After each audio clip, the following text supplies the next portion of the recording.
Oke, di sini saya Juli Maulidati akan menerangkan sedikit tentang manajemen desktop. Ya. Sebelumnya, nama Juli Maulidati, NRP 521410701. Di sini saya akan menerangkan apa itu manajemen desktop.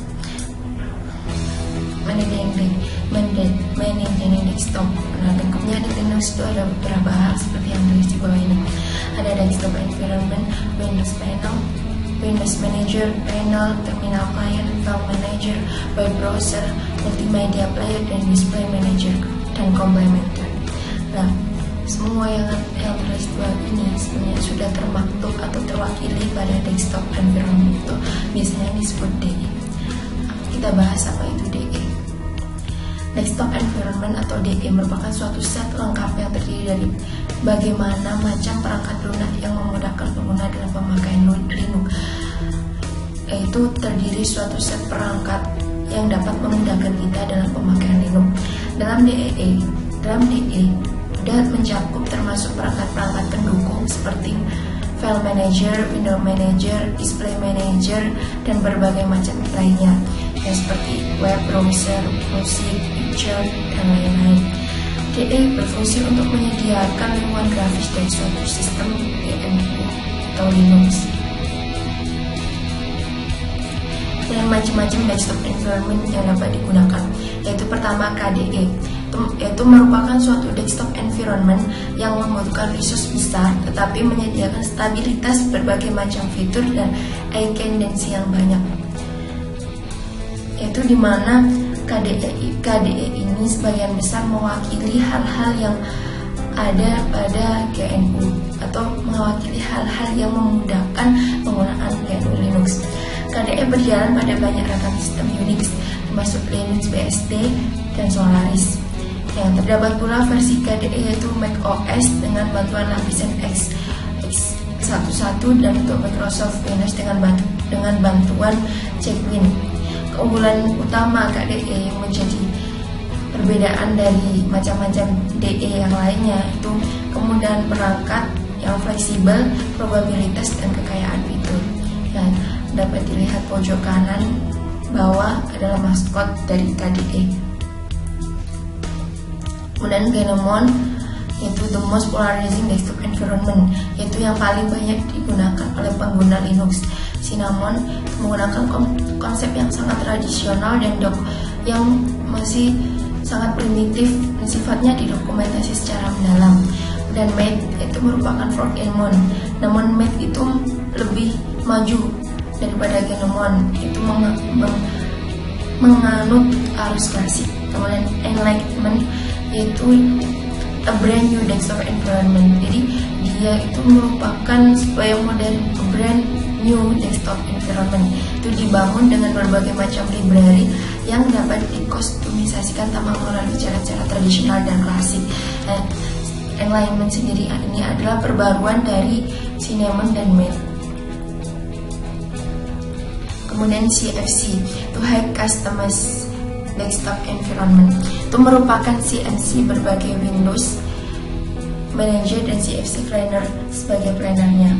Itu banyaknya dirancang produktivitas sangat mudah dan lengkap tapi mesti ringan. CFC menyediakan modularitas yang sangat bagus dan dependensi yang lebih sedikit, tidak memakan waktu yang banyak dan hard disk untuk menginstalnya. Jadi baiknya di sini memiliki macam-macam konfigurasi yang sangat banyak dan lengkap, tapi hanya memerlukan waktu yang cukup relatif sedikit. Ya, dapat dilihat ini pojok yaitu maskot dari CFCE.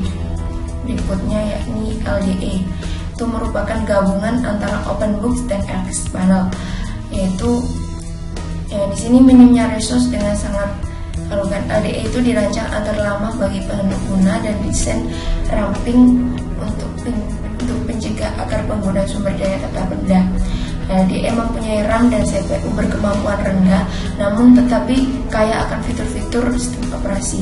Dan yang tadi kan mengedepankan efisien waktu dengan RAM, tapi LDE menggunakan RAM dan CPU yang efisien. Penggunaan sumber daya yang rendah pun juga mendukung hemat energi. Jadi untuknya di sini resource yang digunakan atau sumber daya yang digunakan itu cukup rendah.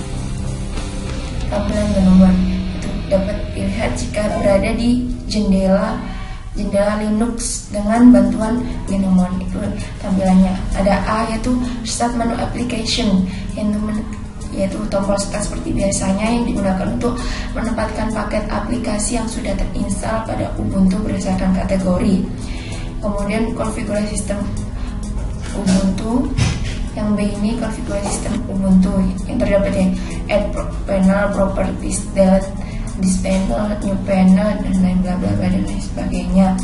Nah, di situ dalam menu properties itu kita bisa dapat melakukan hal-hal seperti di bawah ini, yakni menambahkan shortcut, itu membuka setting, menghapus panel, membuat panel baru, melihat bantuan dan melihat keterangan dan lain sebagainya. Kemudian yang C yaitu indikator upload, yaitu memberikan informasi hari, tanggal, waktu, serta menu shooter kepada user. Yang D yaitu klik kanan, properties yaitu berfungsi untuk membuat folder baru, search aplikasi, membuat dokumen baru, main setting desktop, dan meninggalkan background desktop. Nah, selanjutnya C-cons yaitu Gnomon konfigurasi, yaitu berfungsi untuk mengatur setting aplikasi dan desktop pada Linux secara manual, yaitu secara GUI atau secara aplikasi. Secara default, konfigurasi merupakan sistem directory dan file XML untuk menyimpan konfigurasi yang ada. Namun dengan aplikasi Gnomon Editor, user dapat lebih mudah untuk mengatur Gnomon. Yaitu Gnomon berfungsi sama dengan Gepedit atau Regedit yang dimiliki Windows. Jadi lebih praktisnya ini dapat lebih mudah digunakan oleh user. Kemudian Windows Manager, kan tadi disebutkan DE adalah sudah mewakili semuanya, membantu user untuk mengelola apa itu tampilan GNU Linux. Nah, Windows Manager ini yang terdapat pada DE yaitu dirancang bebas mengolah jendela tergantung user. Kemudian juga mengatur tata letak otomatis jendela, compositing, menggambar dedikasi, dan lain-lain sebagainya. Windows Manager itu dapat menjadi 3 kategori, yaitu penumpukan, compositing, dan moving. Yaitu bagaimana cara kita meletakkannya itu dapat diklasifikasikan menjadi 3 kategori. Penumpukan, di mana mereka memainkan jendela untuk saling bertumpuk dan kita menggunakannya saling menarik satu persatu dari isinya. Kemudian compositing, yaitu menyediakan penyangga untuk setiap jendela untuk menarik dan kemudian buatlah mereka buffer bersama-sama. Itu dibuat jadi suatu penyangga, kemudian kita membuat suatu penyimpan itu buffer, sehingga kan suatu buffer, jadi kita menarik atau memakainya itu secara bersama-sama. Kemudian cara ubin, yaitu tertata secara tidak tumpuk ini. Yang selanjutnya bagaimana cara kita menginstal aplikasi ke Ubuntu. Nah, pertama kita mendownload aplikasi yang akan diinstal ke dalam Ubuntu dulu. Dan sayangnya di sini tidak bisa melakukan hal tersebut karena komputer sedang mengalami gangguan.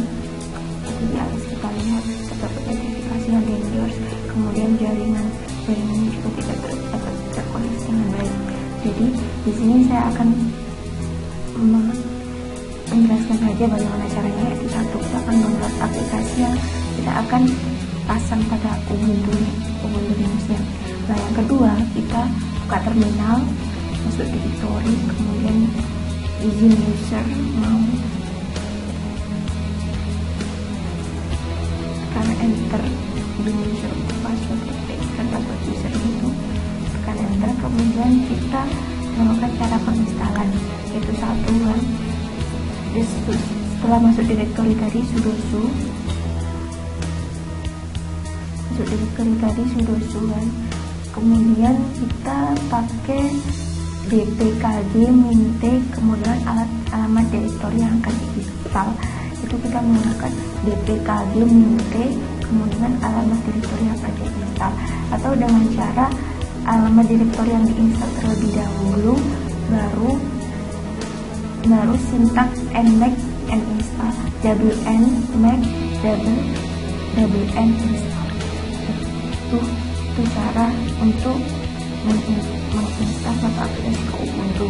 Pula dengan spesifikan dalam soal modul itu juga bisa digunakan. Yang selanjutnya adalah perintah-perintah dasar Linux dalam terminal atau command. Itu yang pertama itu cd. cd itu digunakan untuk pindah ke direktori lain. Kita lihat ya, cd itu pindah lagi bawah. Chmod itu digunakan untuk mengatur hak akses suatu file. Gunakan untuk mengatur hak akses suatu file, karena ini komennya hanya chmod aja, nggak ada terusannya, jadi nggak bisa. Di situ clear.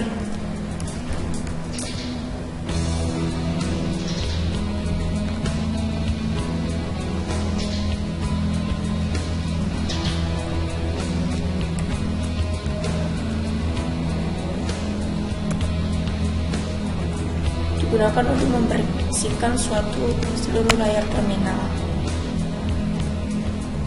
Nah, kan udah bersih. cp itu cp digunakan untuk menyalin sebuah file. Bentuknya cp ini copy. Nah, ini kan tidak ada direktori file yang akan disalin, jadi missing file operand. Kemudian date untuk menampilkan tanggal dan waktu.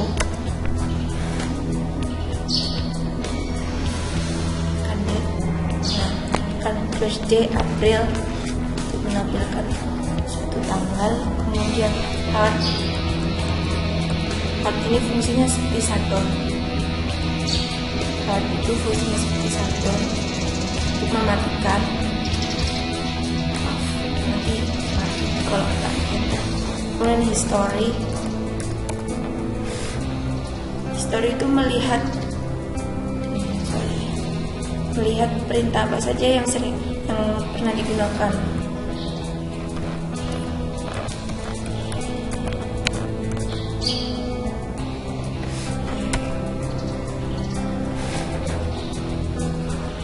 Nah, tadi kan yang udah pernah tadi sudah update group reboot yang untuk installer yang dulu tadi dari cd, chmod, clear, cp, dev, history dan lain.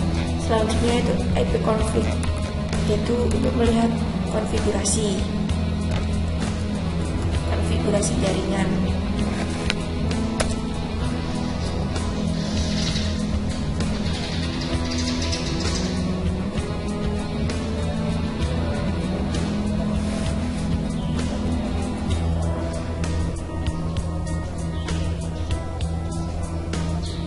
Selanjutnya IS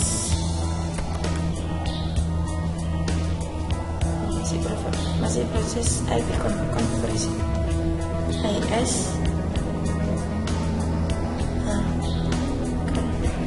Masih proses IP konfigurasi ya. IS digunakan untuk melihat isi suatu direktori.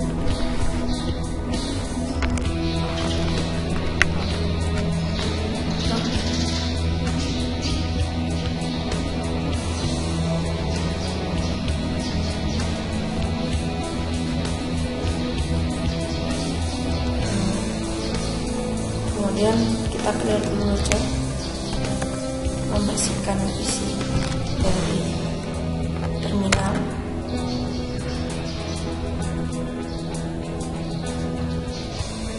Kemudian mkdir itu membuat direktori baru, dan mv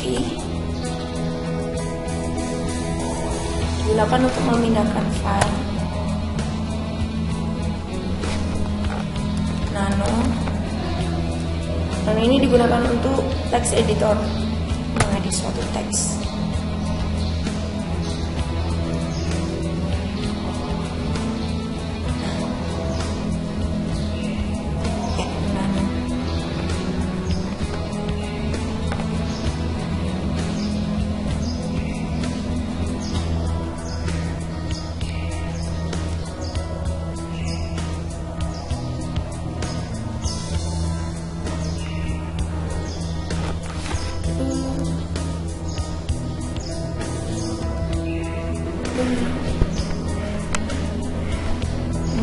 Ya, selanjutnya yakni repository.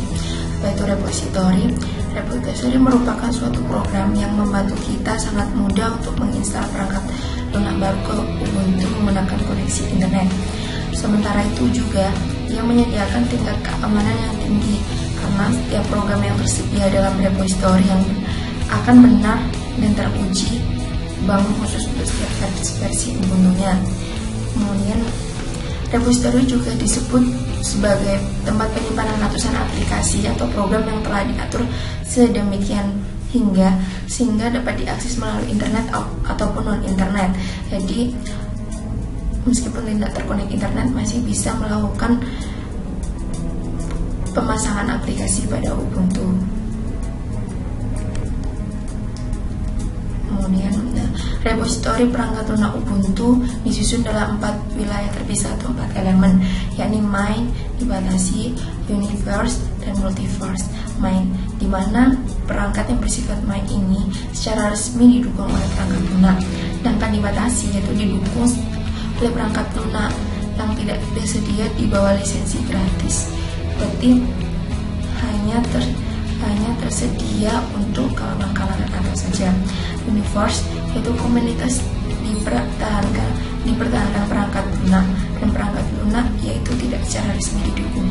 Berarti universe ini sifatnya umum tapi tidak mendapatkan surat izin. Kemudian multi-serve yaitu software yang tidak gratis, itu harus melalui pembayaran. Yang kedua itu dependensi. Dependensi itu sistem operasi Linux yang dapat dikatakan yaitu berisi package-package yang terkait dan dibutuhkan oleh suatu program dari suatu aplikasi. Yaitu package itu dapat kita bayangkan berarti bantuan buat menginstal program GNU. Kadang-kala package satu itu memerlukan package yang lain. Contohnya ya misalnya suatu aplikasi itu membutuhkan suatu library dan library tersebut membutuhkan library lain. Berarti pada intinya repository dan dependensi ini digunakan untuk membantu user untuk menambahkan suatu aplikasi ke GNU, yaitu melewati repository atau dependensi. Jadi mereka gunanya mengadai untuk menambahkan aplikasi baru.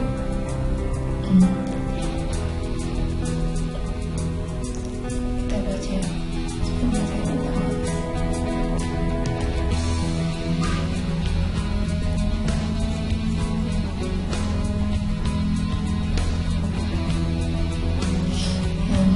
kalau konfigurasi tema, yaitu pertama yang kita butuhkan adalah menginstal tema yang akan dikonfigurasi.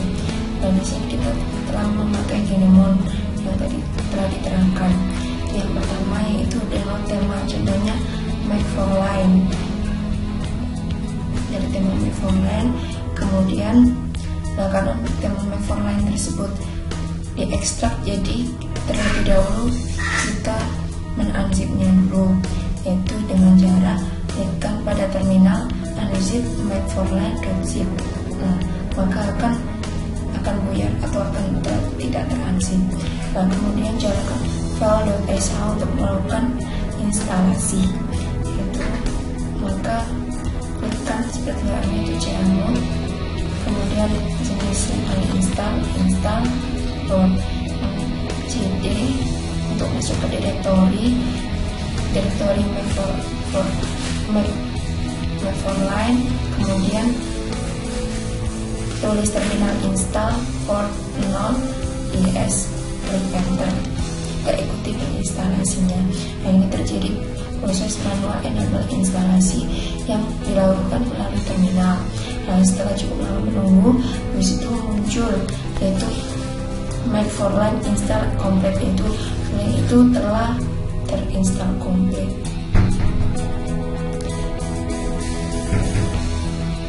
Nah, tadi kan telah tersimpan komplit tadi, jadi untuk mengaksesnya itu tinggal sistem reference appearance. Yang selanjutnya itu icon. Sama saja, pertama kita butuh referensi item yang akan digunakan, berarti download dulu. Dan jika file yang tersebut zip atau RAR atau compression, maka unzip dulu. Unzip, nama di zip.zip, kemudian jalankan install. Kita masuk direktori dari zip tadi, kemudian install. Menggunakan proses penginstalan cukup lama, habis itu muncul sukses telah terinstall. Nah, yang terakhir, lalu kalau kita akan mengkonfigurasikan, kita tinggal pilih step reference appearance. Nah, kita pilih tema, pilih customize, lalu pilih tab icon. Begitu pula jika kita mau background. Nah, selanjutnya kita akan menginstal suatu DE. Sebelum kita mengganti tema icon, kita harus mempunyai suatu DE atau desktop environment yang bisa membantu kita memfasilitasi menggunakan OS ini dengan cara maksimal. Nah, di sini kan saya sebutkan terlebih dahulu tadi OS-nya baru ada masalah dan yang kembali, jadi proses pendownloadan tidak bisa terjadi dengan baik. Nah, saya di sini hanya akan menunjukkan bagaimana langkah-langkahnya. Pertama kan masuk masuk sebagai super user, kemudian passwordnya, karena enter, dan setelah itu lalu kita ketikkan untuk menginstal apa yang kita inginkan, yaitu dengan cara sudo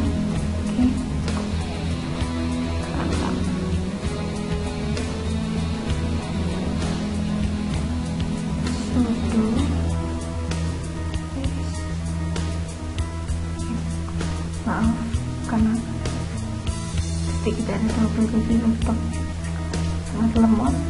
Nah, saya akan menjelaskan secara lisan. Nah, pertama kita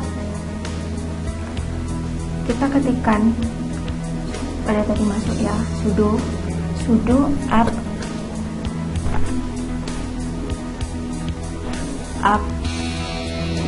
get install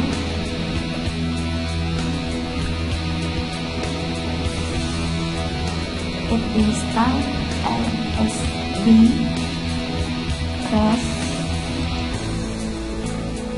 root. Nah, enter. Dengan C3 dimasukkan bagi user Juli dan direktori tersebut. Habis itu kita membuat direktori yang akan kita download. Kita download kan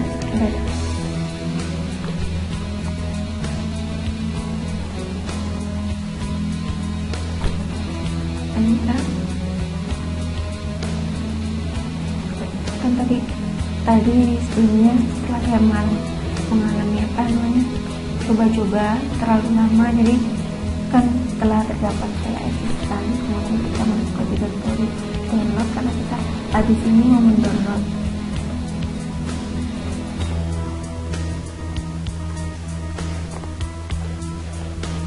Dengan download novel, dari konsolnya itu download.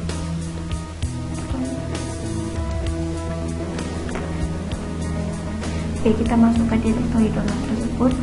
Nah, direktori tadi kan direktori screenpad kan udah dibuat. Nah, kita masuk ke direktori screenpad.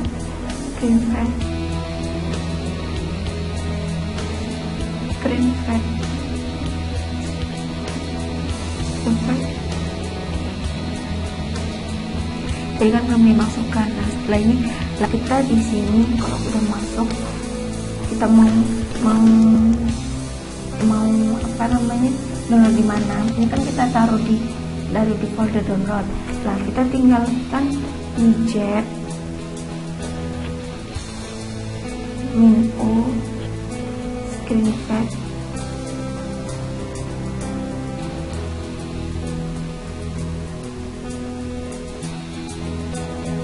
Nah kemudian link yang tadi namanya http apa-apa bla bla dapat kita tuliskan di sini, kita enter. Lalu itu terjadi proses instalasi yang cukup lama. Nah setelah itu proses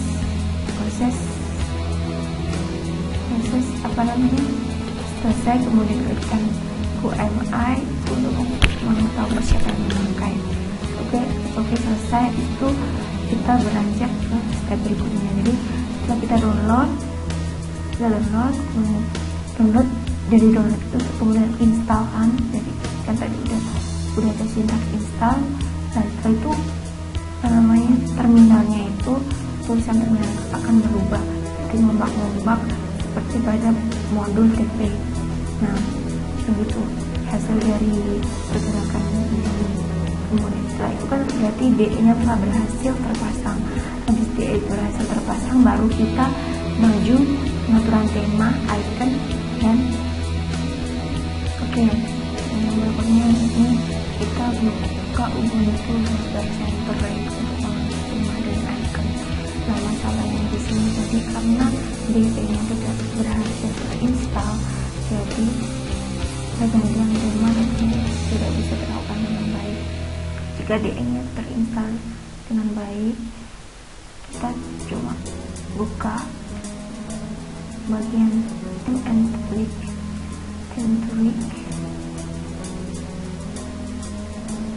Buka tim and tweak.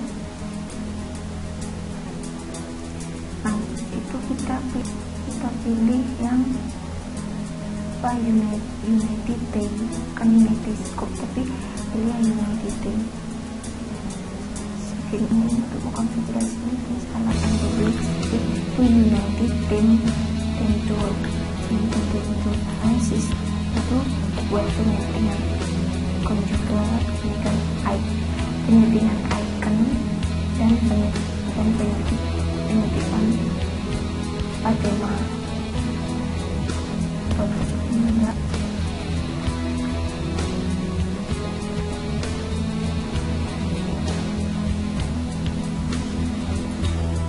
Di kanan change the background. Makin terlalu lemah.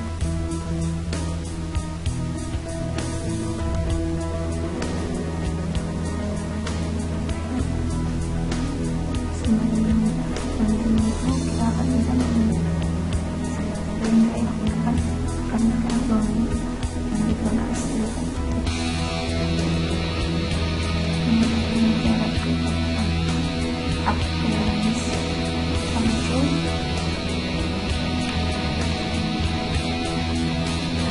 bebas mengubah background. Di sini itu bagian bawah dari jendela appearance ini kan sistem performance appearance. Jadi pergantian icon sama tema itu tidak hanya dari Ubuntu software dan juga terdapat dari sistem settingnya tersebut. Ini kita akan membuat suatu user. Terminal ini fungsinya seperti CMD layaknya di Windows lama ya. Kita klikkan sudo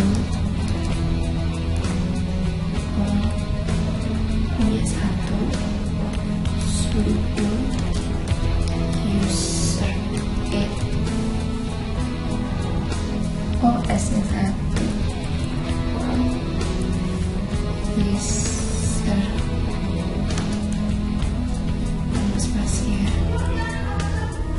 add, kemudian nama usernya anak saya 52701, enter.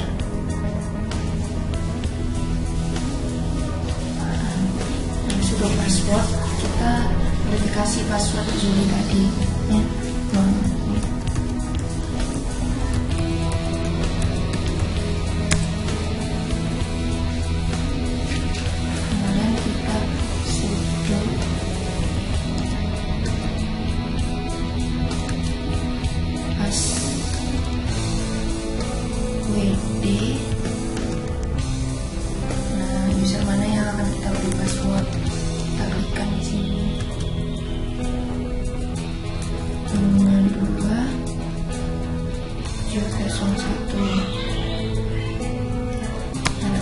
enter.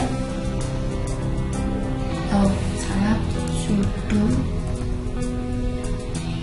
passwd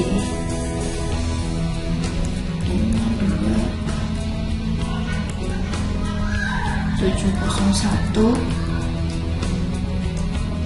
klik enter.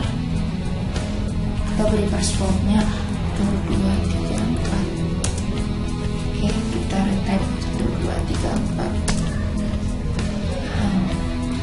User di sini telah tersetting dengan menggunakan password. Nah, kemudian kita memberikan akses user yang telah terbuat ini sebagai admin ya, sudo